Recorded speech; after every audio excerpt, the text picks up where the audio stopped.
بسم اللہ الرحمن الرحیم الحمد للہ الذی کفا وسلام علی عبادہ الذین اصطفی اما بعد۔ اللہ تعالیٰ قرآن پاک میں ارشاد فرماتا ہے هو الذی خلقکم فمنکم کافر ومنکم مؤمن واللہ بما تعملون بصیر۔ اللہ تعالیٰ نے تم سب کو پیدا کیا، بعض تم میں سے ایمان والے ہیں اور بعض انکار کرنے والے ہیں،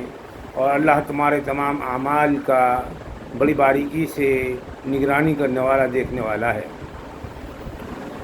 مجھے یہ کہنا ہے آپ سب حضرات سے، اپنے تمام مومن بھائیوں سے،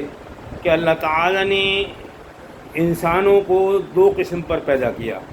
فمنکم کافر ومنکم مومن، بعض انکار کرنے والے اور بعض اللہ پر ایمان لانے والے۔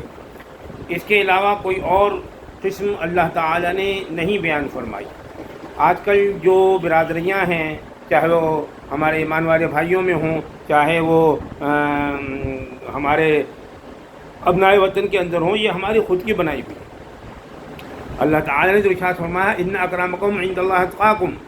تم میں سب سے زیادہ باعزت اللہ تبارک تعالیٰ کے نزدیک وہ ہے جو تم میں زیادہ جتنا اللہ سے ڈرنے والا، اللہ کا تقوی اختیار کرنے والا ہے۔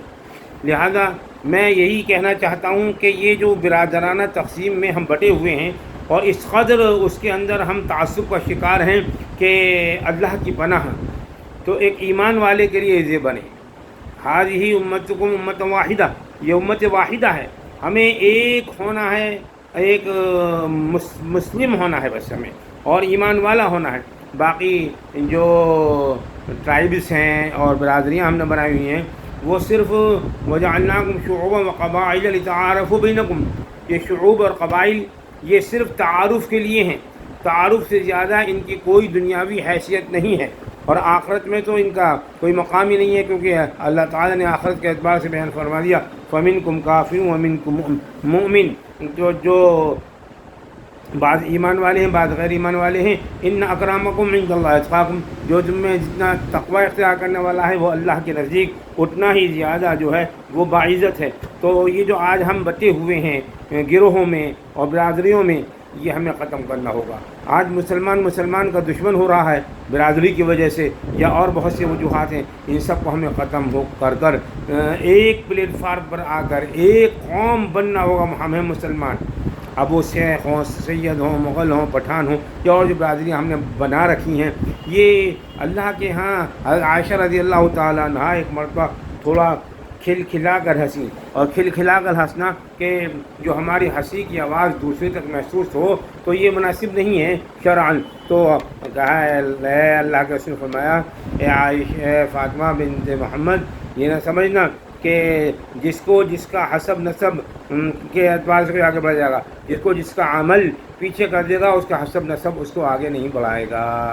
لہذا حسب نسب کا اعتبار تب یہ جب ہم اللہ کے رسول صلی اللہ علیہ وسلم کی سنتوں پر عمل پیرا کرنے والے ہوں، اور سنتوں کے مطابق عمل کرنے والے ہوں، حضور کی سیرت کے مطابق زندگی گزارنے ہوں۔ تو آج اس مختصر سی کلپ کے اندر میں یہی درخواست کروں گا کہ ہم سب ایک ہوں، اور برادریوں کی ہم پہچان کے علاوہ، کفر کے علاوہ اس سے زیادہ کوئی اہمیت نہ دیں، ایک پلیٹ فارم پر ہوں، ہر محاذ پر، ہر موقع پر جو مجموعی معاملات ہیں ان میں ہم ایک ہو کر جو ہے وہ سینہ تان کر کھڑے ہوں، اور ہم اللہ تبارک تعالیٰ کا تقوی اختیار کریں، اللہ سے مدد مانگیں، تبھی ہمیں کامیابی حاصل ہو سکتی ہے۔ اللہ کی خصوصی مدد اور رحمت ہمیں اپنی آغوش میں لے سکتی ہے۔ یہ میں نے بہت ہی ٹوٹے پھوٹے الفاظ کے اندر آپ سے درخواست کی ہے، میرے اس پیغام کو عام کیجیے اور